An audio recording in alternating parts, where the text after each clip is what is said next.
Alright, so now that we finally have Resident Evil 4 released, we can test yet again another PC game ported specifically to iOS. On another note, for this test, I will max out both brightness and volume to push this phone to its limits, since I will only be testing for about 25 minutes. Okay, before diving into this test, I do also want to talk about FPS and graphics settings. As many of you know by now, Capcom has not only locked in the graphics settings, but the devs have also locked in the FPS to 30. Unlike Resident Evil Village, you cannot adjust graphics or increase FPS to 60. Henceforth, after this test, we will look into GPU and CPU usage and see if there is a reason why. Definitely stay tuned for more details after this test.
Anyone home?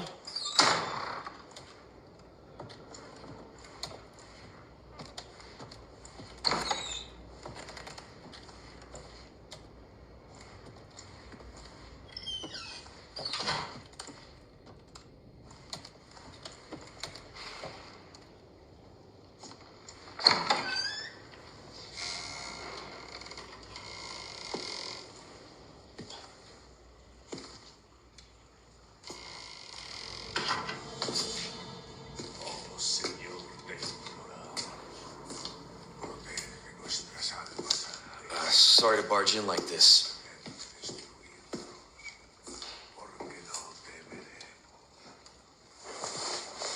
Busco a un policía. ¿Vino aquí?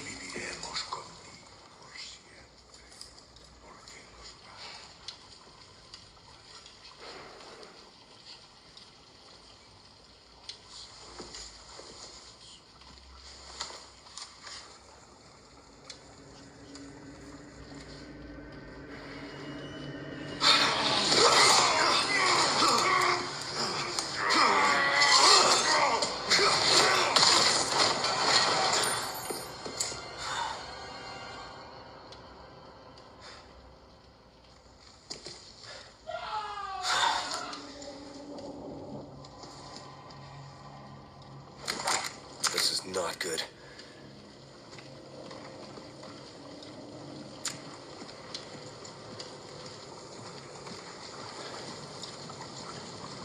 Man, that stinks.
situation?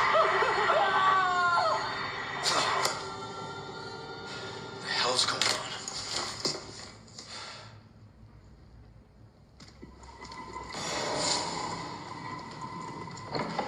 What was that?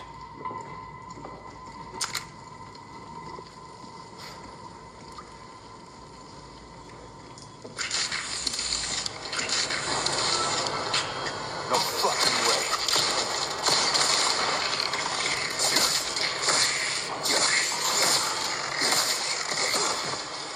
This just keeps getting worse.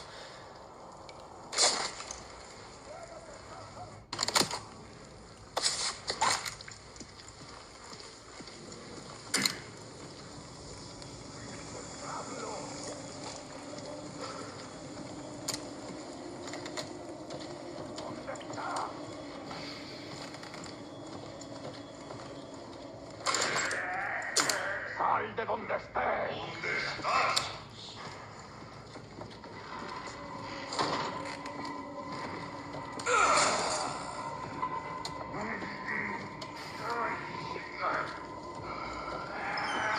¿Dónde estás? Pero no te puedes esconder.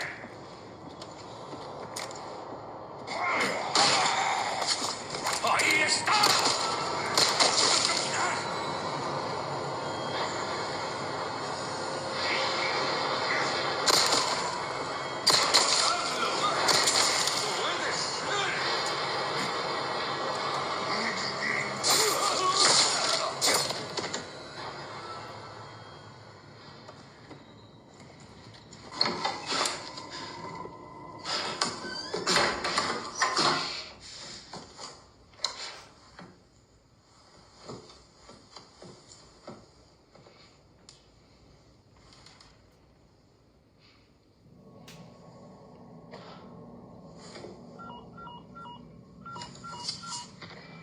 Bruce, this is Condor 1.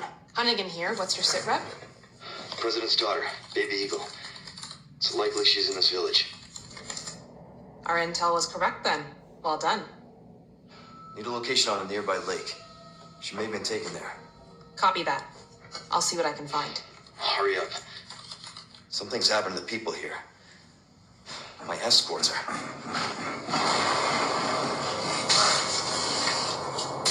Gotta go. Talk later.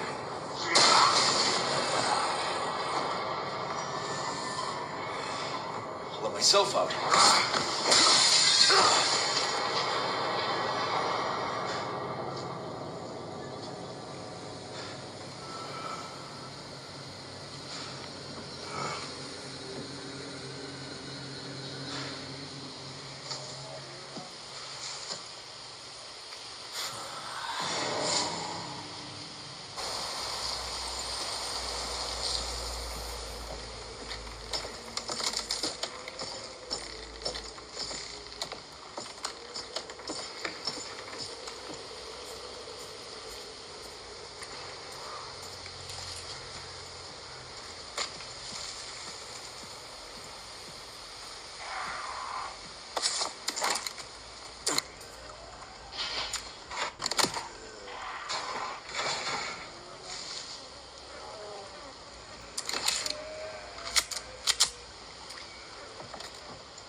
Damn it.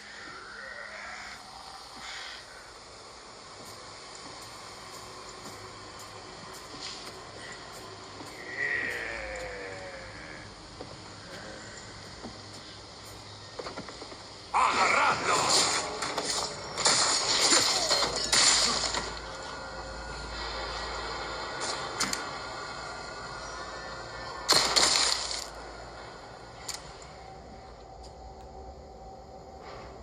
Alright, so now that we've tested for almost 25 minutes, just from the touch, I can already tell this device isn't too hot. In fact, as we can see, the iPhone 15 Pro Max here is peaking up to 40 Celsius, which isn't too bad, especially after 20 to 25 minutes of testing. Mind you, I did max out brightness, therefore, lowering brightness will significantly reduce thermals. Anyways, moving on to FPS, as expected, the iPhone averaged a steady 30 frames per second. I wasn't too surprised, especially since the same iPhone was able to average 47 frames per second within the same testing time with Resident Evil Village. Now I must note, there was a few frame drops to the low 20s when switching back and forth between inventory and gameplay, but again, only for a short second. Now, moving on to CPU and GPU, here we can see that this game actually barely uses CPU, as CPU usage is averaging 41.1%, actually much lower than Resident Evil Village. Now for GPU, we can see a much different story. We can see that this game is using 83.6% average. However, if we look much closer during combat, GPU does peak up to the low 90s when it comes to percentage of use. So, what does this all mean? Capcom was actually smart to cap the frames per second to 30, especially since the GPU usage is almost maxing out, especially during combat. Again, this game uses very little CPU and primarily relies on the GPU. I hate to say this, but with these preset graphics, the A17 Pro simply does not have enough GPU headroom to afford a steady 60 FPS gaming experience. Henceforth, the locked-in 30 FPS is needed. Anyways, thanks for watching. Please stay tuned for more tests like this, and see you all next time.